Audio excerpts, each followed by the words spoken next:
किसी फिल्म का main villain एक नेता हो तो उस फिल्म में पक्का हो कि रेड जब नेताजी की कमाई कुछ हजारों में हो लेकिन बच्चे घूम रहे हो लास वेगस, तो उन नेताजी के घर पर भाई साहब होने वाली है। रेड आजकल हर टीवी अखबार की मेन हेडलाइन है रेड रेड रेड। सुबह सुबह टीवी पर हॉरोस्कोप देखने से लेकर रात को अनुपमा देखने तक।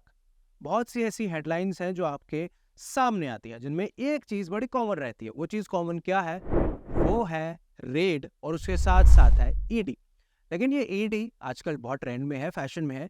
ये ईडी है क्या, इसके पास क्या क्या है और ईडी कब, कैसे और कहाँ रेड मारती है, सब कुछ बताएंगे बड़े आराम से। So what is ED? The Directorate of Enforcement, it is a multidisciplinary organization जिसे मनी लॉन्ड्रिंग के अपराधों और फॉरेन मनी लॉज के उल्लंघन की जांच करने का अधिकार है। सिंपल भाषा में यानी जितने भी बड़े घोटाले और स्कैम्स हिंदुस्तान में हुए हैं या डायरेक्टली इनडायरेक्टली हिंदुस्तान से रिलेटेड है तो उनकी इन्वेस्टिगेशन करती है ईडी। यानी अगर किसी आपके दूर के रिश्तेदार के पास, किसी दूर के मौसा के पास अचानक से भर भर के पैसा आना शुरू हो रहा है, देन यू नो कौन आने वाला है।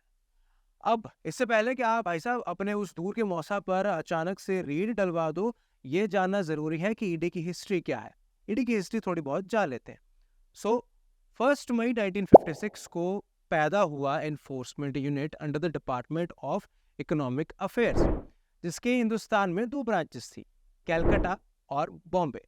फिर 1957 में इसका नाम बदल कर रख दिया गया एनफोर्समेंट डायरेक्टोरेट यानी आज का ईडी। फिर 1973 में आया फेरा, 1999 में आया फेमा, 2002 में आया पीएमएलए और आखिर में लेटेस्ट 2018 में आया fugitive economic offenders act.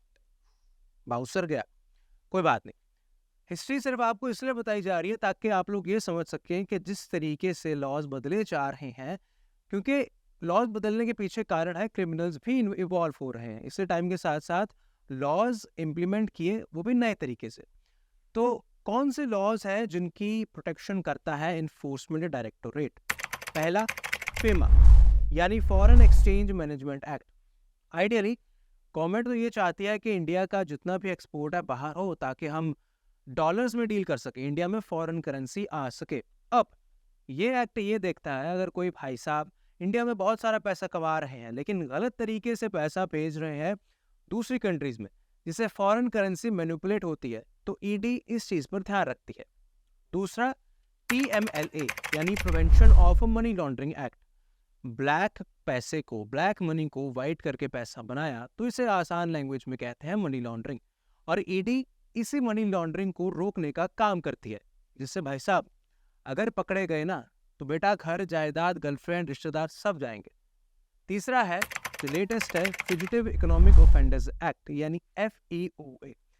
Simple भाषा में मतलब हमारे नीरव मोदी भाई साहब और विजय माल्या बैंक से लेकर चले गए लाखों करोड़ रुपए का लोन और चले गए दूसरे किसी देश में इंडिया की जुरिडिक्शन से बाहर। अब इन लोगों के साथ कैसे डील करना है, इन लोगों के खिलाफ किस तरीके के केस फाइल होने हैं, ये सारा काम देखता है ईडी। लेकिन हाँ, उस मौसा पर आप सिर्फ इसलिए नहीं रेड डलवा सकते क्योंकि उसकी और आपके पिताजी की बनती नहीं है। इसके भी कुछ रूल्स हैं, कुछ रेगुलेशंस हैं, इनके बारे में जानना जरूरी है। वो रूल्स हैं सर्च, रेड और सर्वे। सबसे पहले एक authorised officer search warrant issue करता है, जिसके बाद जो सारे ऑफिसर्स हैं वो एक पर्टिकुलर जगह पर रेड मारने जाते हैं। अब जितना भी अनऑथराइज्ड सामान उस रेड में से मिलता है वो सारा जब्त कर लिया जाता है। सो आप चाहे एक मफलर पहने आम आदमी हो या फिर एक हाई रैंक ऑफिसर हो, एक आम आदमी की तरह, आम आदमी की पॉकेट की तरह ईडी वाले कभी भी आप पर रेड मार सकते हैं। और अगर आपने कुछ गलत किया है सिर्फ सो अपने उस मौसा जी के पास ये वीडियो पहुंचा दो जिसके पास बहुत भर भर के पैसा आ रहा है, ताकि वो भाई साहब भी थोड़े सावधान हो जाएं, थोड़े सतर्क हो जाएं। और इस वीडियो पर लाइक, शेयर और कमेंट कर दो ताकि थोड़ी बहुत एंगेजमेंट हमें भी मिल सके। और इसी तरह की और एक्साइटिंग वीडियोस देखने के लिए चैनल को सब्सक्राइब भी कर लो।